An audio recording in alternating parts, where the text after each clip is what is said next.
backwards compatible version of Halo Reach has 3 separate and distinct multiplayer modes. Which one of these is going to end up in Halo the Master Chief Collection? Let's go ahead and talk about it. Hello Spartans, and thank you for joining me here today for another Halo discussion video. Halo Reach has 3 distinct different multiplayer experiences, all that have their own differences in gameplay.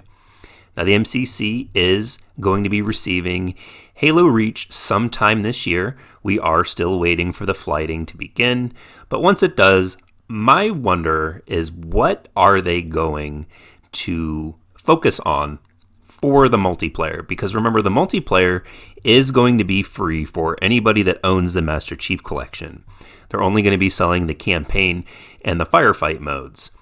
But again, my question is, which version of the multiplayer? Let's go ahead and discuss. And let's start with Bungie's original release for Halo Reach.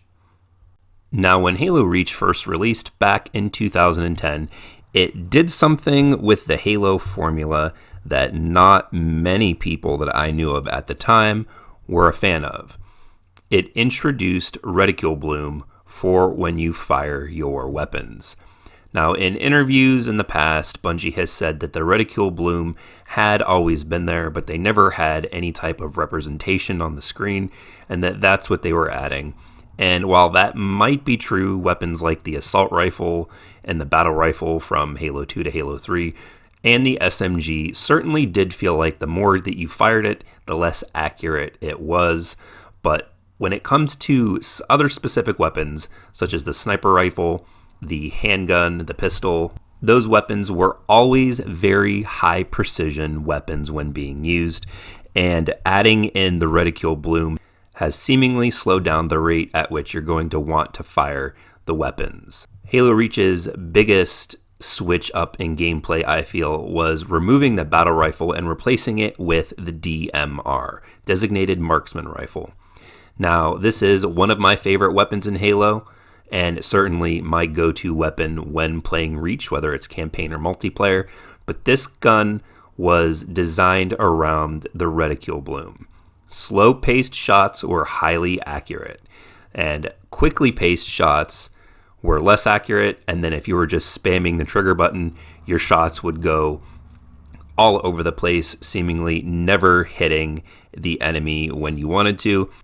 It was in November of 2011 that Bungie handed over the servers, the rights, and everything to 343 Industries and allowed them to take control of Halo Reach. Now, at this time, the community had been asking Bungie to either remove the reticule bloom or reduce it. And 343 Industries created what they called the Evolved playlist. Now, this was a change that the fans had wanted, and they did what they asked for. They lowered the reticule bloom and split the gameplay playlists into 2 separate sections. Now, myself personally, I was very apprehensive when I initially heard about the changes that 343 Industries were going to make. I really, really do like Halo Reach. It is my second favorite Halo of all time. I've said that multiple times in multiple videos, so I hate to repeat myself here. But I really was apprehensive about the changes that they were going to make. I personally thought that they were going to ruin Halo Reach, of course not knowing what they would do to Halo later to ruin it, but nonetheless, the changes that 343 made to Halo Reach were actually ones that I preferred. They pulled back the reticule bloom just very slightly, making it a little bit faster pace, and in the process making weapons like the DMR, like the pistol, and other precision weapons more in line with what they had been in previous games. Now, in 2011, they also introduced a third playlist. This was one of my favorite playlist modes in Halo Reach, and in any Halo for that matter, and that was the anniversary version of Halo. Now, at the time, Halo as a franchise was turning 10 years old, and 343 Industries, in collaboration with quite a few other studios, re-released the first Halo game on Xbox 360 under their banner. They took Halo Reach, and with using the gameplay options that we have available to us as consumers and the development tools that they have as a studio, and they recreated the original Halo in Halo Reach as best as they possibly could. It wasn't an exact one-to-one recreation.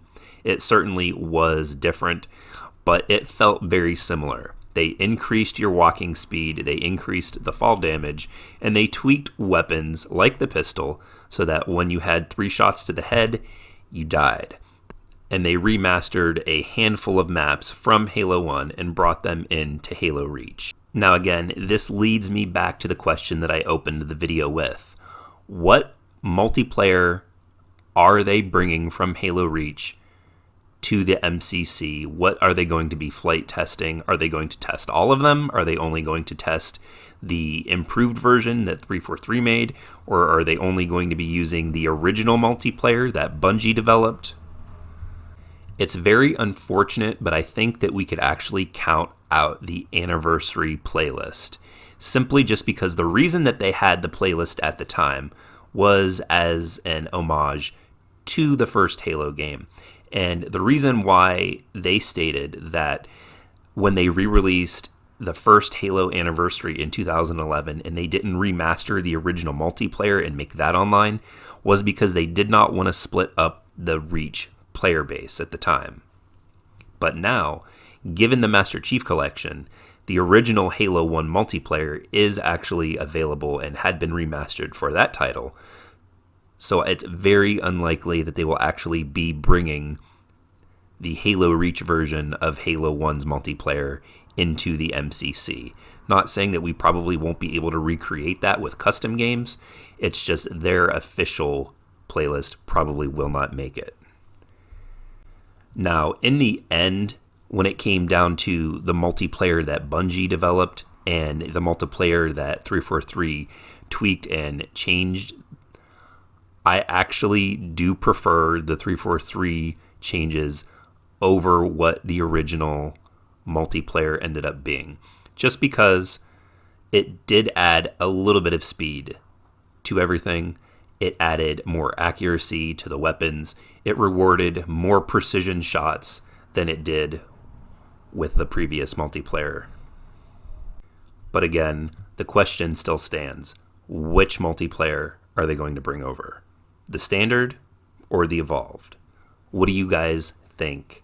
Go ahead and leave me comments in the section down below. I'm interested to know what your thoughts are. Don't forget, in order to be part of the conversation and to have your voice heard, hit that subscribe button. If you enjoyed this video, give it a thumbs up. If you didn't, give it a thumbs down and just let me know why. But until next time, everybody, thank you all for joining me here today, and I'll see all of you in the next video.